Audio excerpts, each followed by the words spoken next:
여기 계신 성도님들이라면 아마 이런 성경 본문과 같은 경험이 있으실 것입니다. 나의 기도 제목을 누군가에게 같이 나누며 기도해달라 부탁하는 그런 경험 말씀입니다. 혹은 그런 기도를 부탁을 받고서 그 사람을 위하여서 전심으로 기도를 해준 경험 또한 있으실 것입니다. 네, 오늘 다루고자 하는 내용은 기도에 대한 이야기입니다. 성도님들은 기도를 할 때 어떻게 기도를 하고 계신지요? 저는 아직 학생으로서 마지막 학기를 밟고 있는데요. 제가 이제 한참 신앙에 대해서 어떻게 배우고 하나님을 섬기는 것은 어떻게 섬기는 것이다 이렇게 배우고 있을 때 저의 옛 한 선생님께서는 저에게 이렇게 가르쳐 주시곤 하셨습니다. 교회에서 일어나는 모든 크고 작은 일들은 반드시 기도를 하고 시작하라. 그리고 그 기도를 함께 나누라 라는 것입니다.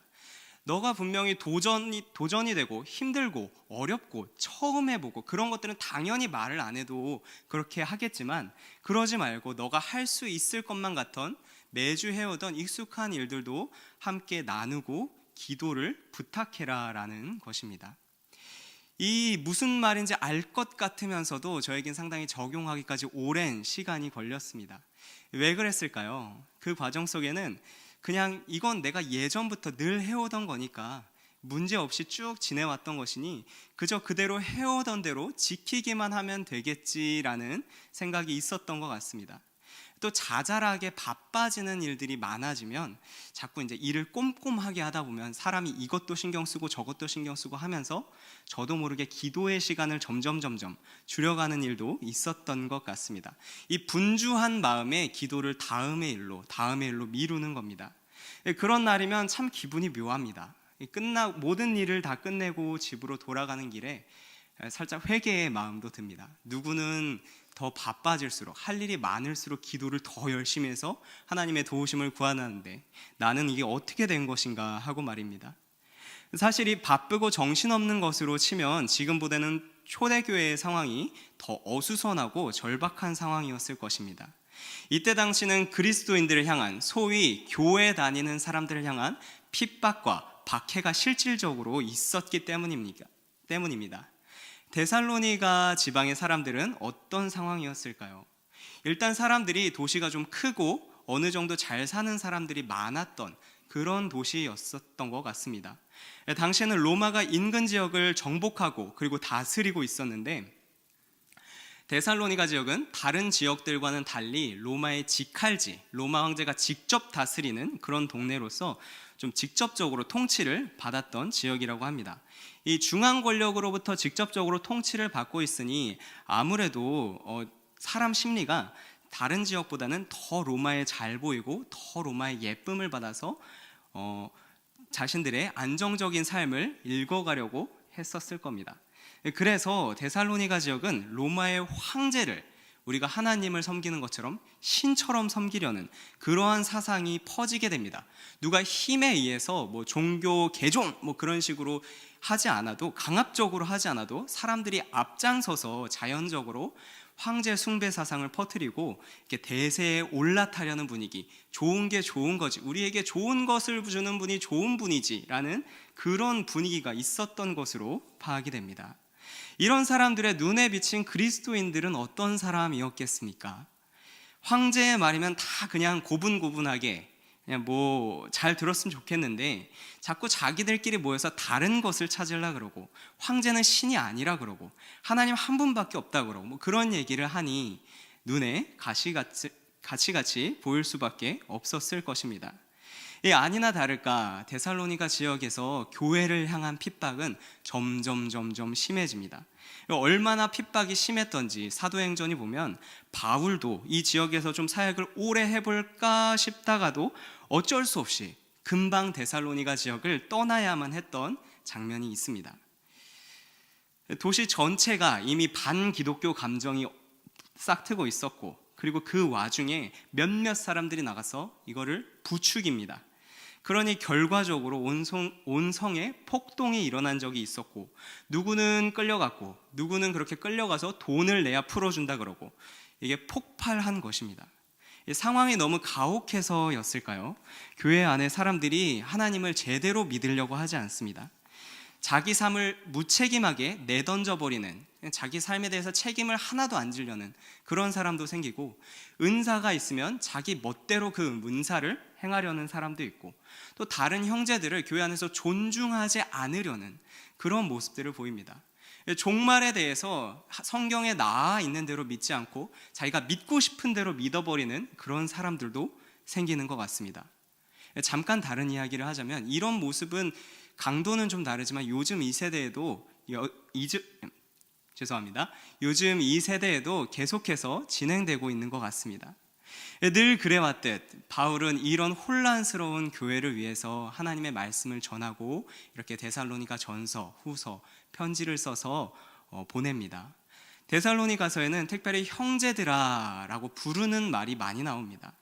얼마나 이 환난 중에 있는 신자들을 가족같이 여기고 친근하게 여기면서 위로하면서 불렀는지 모르겠습니다. 이런 사랑의 마음으로 바울이 바랬던 것은 이것이었습니다.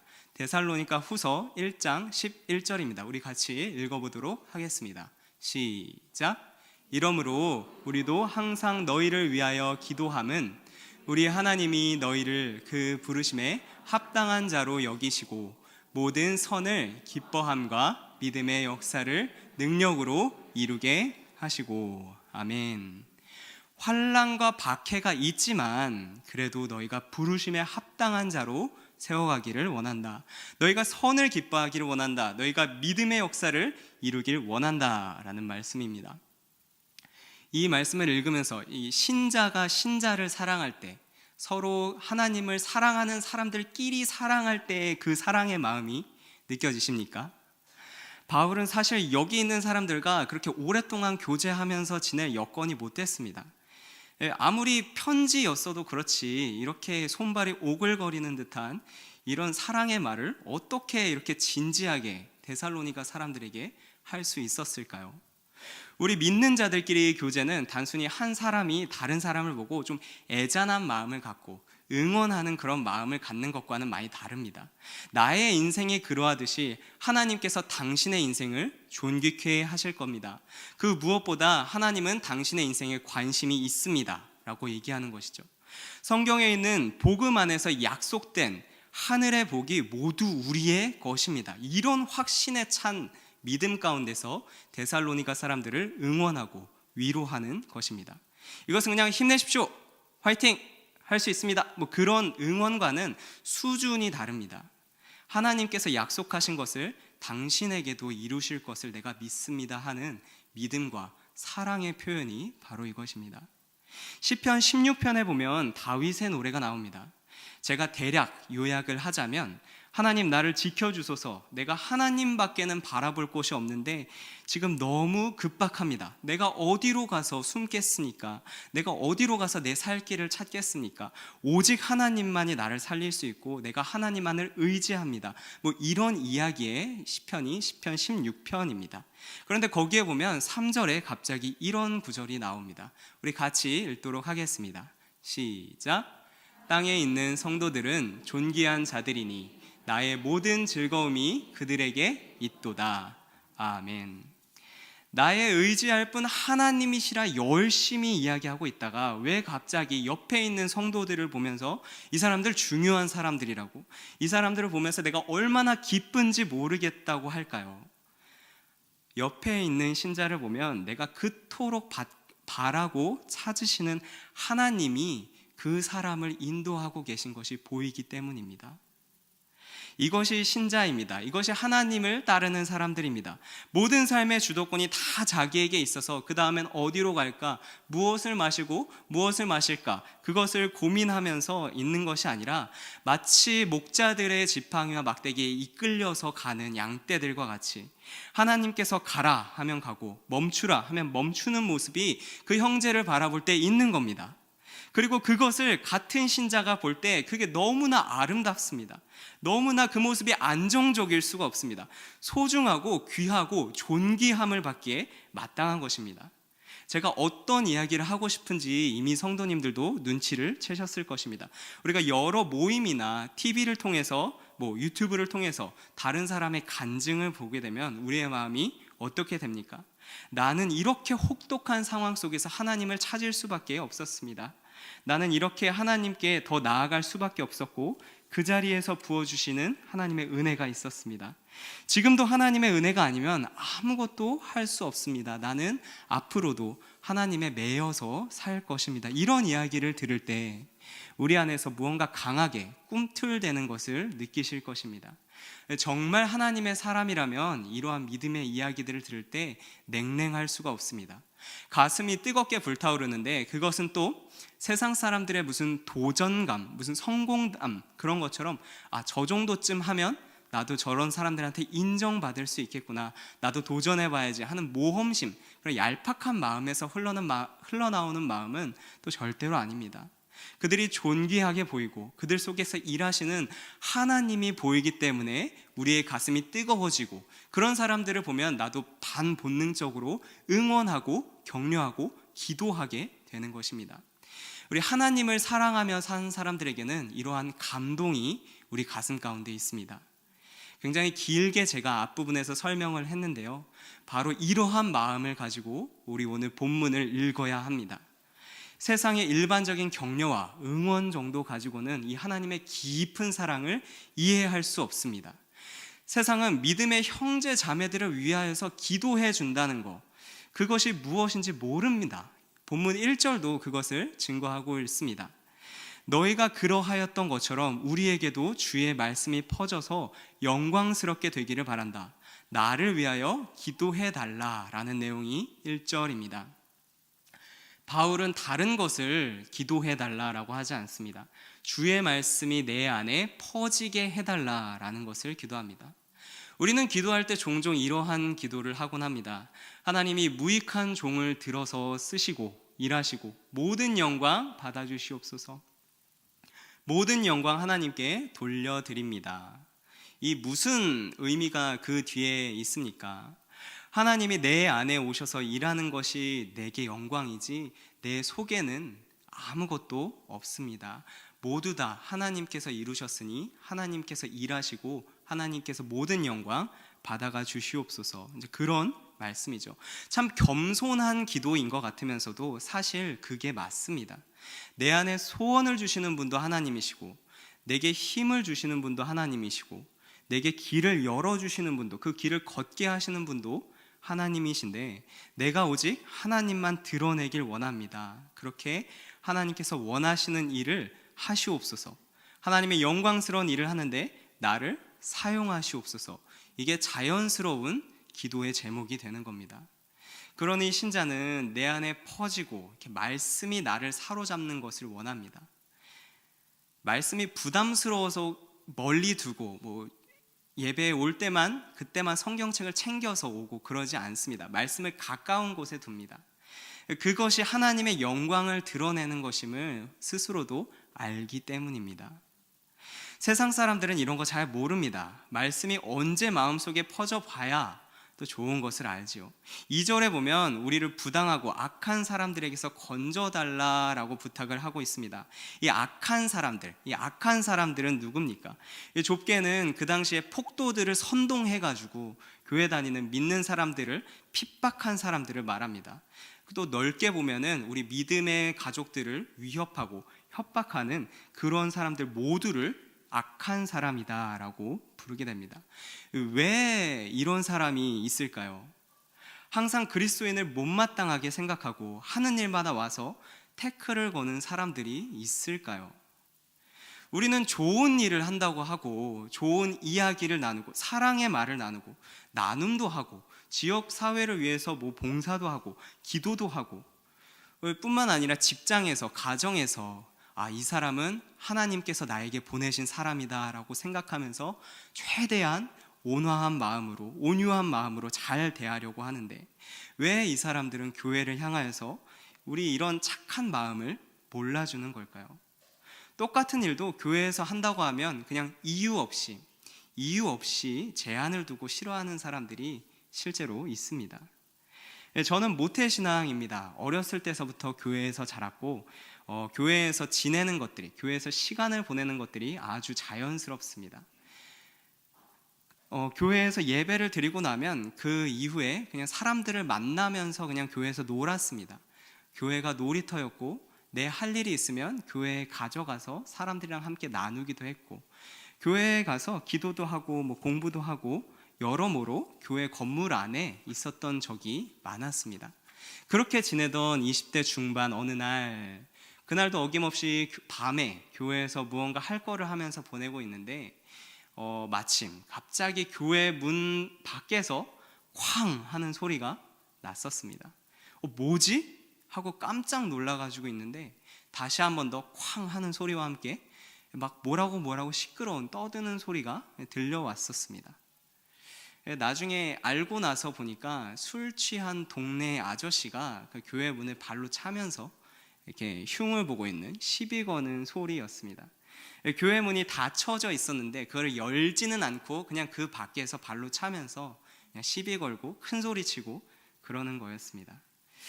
그때 당시에 저는 당황스러웠고 굉장히 무서웠습니다. 이거를 내가 어떻게 대처를 해야 되나 좀 혼란스러웠습니다. 이를 밖에 나가서 이렇게 응대를 해야 되나, 아니면 지금 경찰을 불러야 되나, 교회 문도 꽝꽝 차는데 뭐 나도 꽝꽝 차서 맞는 거 아닌가, 그럼 나도 반격을 해야 그럼 이거 정당방위 아닌가. 이게 문 앞에서 별의별 생각이 다 드는 좀 심숭생숭한 그런 시간이었습니다. 다행히도 그 아저씨는 시간이 조금 지나자 그 앞에서 금방 사라졌고, 나중에 제 마음만 괜히 이렇게 심숭생숭한 상태로 남게 됩니다. 다 지나고 난 시점에서 딱히 이렇다 할 피해는 없지만 속상한 겁니다. 여기가 집도 아니신 분이, 알아보니까 뭐 집이 멀리 있었습니다. 여기를 오려면, 교회로 오려면 일부러 자기 발로 찾아와야 되는데 일부러 여기까지 굳이 찾아와서 왜 저렇게 분풀이를 하고 계실까? 우리가 사랑의 공동체라는 걸 몰라서 그럴까? 우리가 지역과 나라를 위해서 기도하는데, 그리고 저 사람은 나한테 무슨 불만이 있다고 저렇게 시비를 걸까? 한번 정신 멀쩡할 때 찾아가서 이렇게 따지고 뭐 사과도 받아내야 되는 거 아닌가, 뭐 그런 생각이 나중에 들었습니다. 제가 조금 센 이야기를 비유로 들었지만 세상엔 이런 사람들이 있습니다.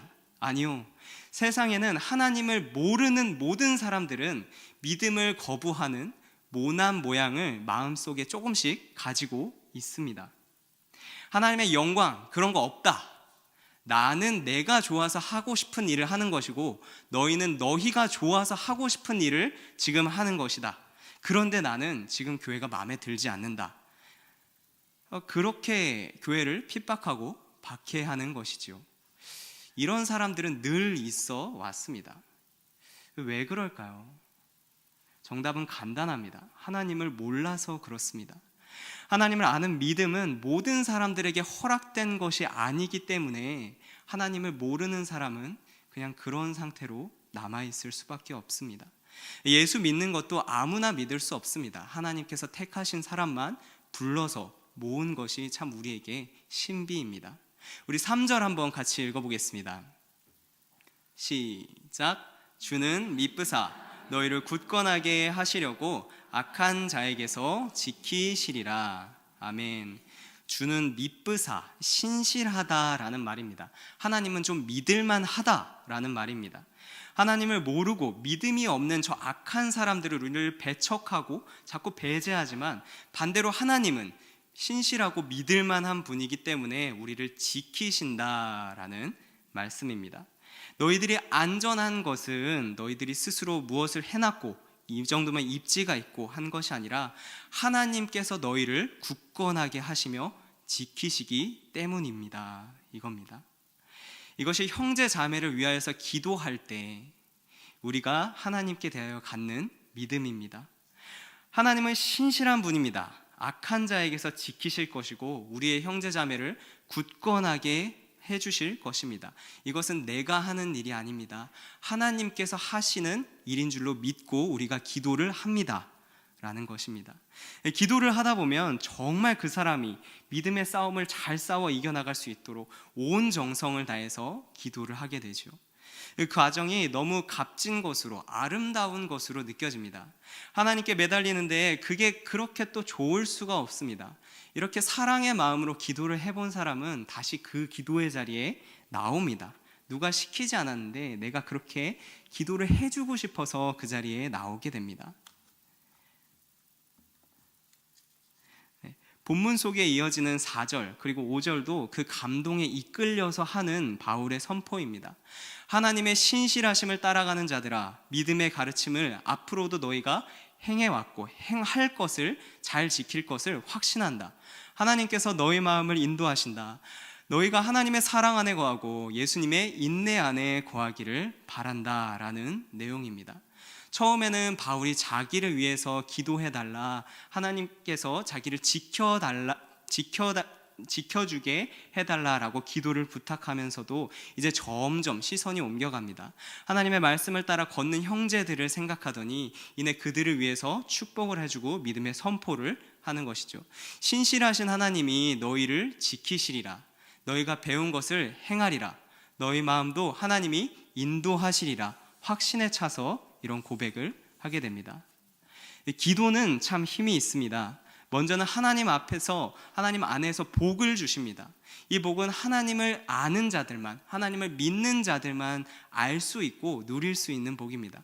이 이상한 사람들이 세상에서 가득할 때 우리의 기도는 하나님의 말씀을 충만케 하고 또 실제적인 위협에서부터 우리를 지켜주는 그러한 역할을 합니다. 그리고 기도를 하다 보면 다음에는 주 안에서 하나 된 형제 자매들을 바라보게 합니다. 내가 무엇을 줄 수 있고 이 정도는 내가 할 수 있어서 그런 위에서 아래로 내려보는 시선으로 기도를 하게 되는 것이 아닙니다. 나를 여기까지 이끄시는 하나님께서 신실하신 분이고 믿으실 만한 분이시기 때문에 그 하나님이 너의 하나님이시다. 그 하나님께서 너의 인생도 그렇게 지켜주실 것을 믿는다 하면서 기도를 하는 것입니다. 어느 한 신령한 사람이, 믿음 좋은 사람이 기도했기 때문에, 내가 열심히 이렇게 매일 나와서 기도했기 때문에 하나님의 그 약속이 이루어지는 것이 아닙니다. 성도는 성도를 위하여 복을 빌고 그것을 하시는 분이 하나님이시기 때문에, 하나님이 신실한 분이시기 때문에 너에게 하신 그 약속도 하나님께서 신실하게 이루어 주실 것을 믿는다며 기도하는 것입니다. 그래서 하나님이 일하시는 길을 여는 기도는 참 복의 통로가 됩니다.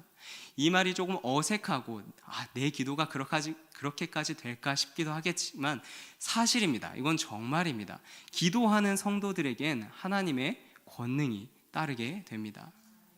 우리 매주 수요일이면 이렇게 교회에 앉아서 우리 온라인으로 같이 성도님들의 자리에서 기도하는 시간을 갖곤 합니다.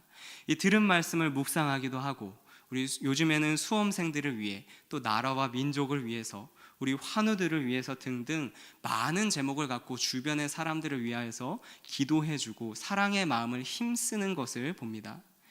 하나님의 형상대로 지은 이 존귀한 자들 가운데 하나님께서 약속한, 이미 성경에 약속하신 평안을 내려주시옵소서 기도하는 시간입니다. 하나님을 나와 이 세상의 주인으로 인정하는 것입니다. 겸손하게 하나님의 말씀대로 이루어질 것을 믿습니다. 그것을 보여주시옵소서 순종하는 시간입니다. 하나님의 능력이 부족해서 감기는 쉽게 고쳐주고 암이나 또 다른 질병들은 어렵게 해결해 주실 분이 아닙니다. 하나님은 뜻하고자 하신 바가 있으면 하나님의 방식대로 그 일을 해결해 나가십니다. 오늘도 함께 하나님의 뜻을 구하며 뜨겁게 우리 기도하기 위해 모였습니다. 우리 존귀한 하나님의 뜻을 따라가는 우리 모두에게 성경을 통해서 약속하신 복을 주실 것을 믿음으로 바라보며 우리 함께 기도하기를 원합니다. 같이 기도하겠습니다. 제가 기도하겠습니다.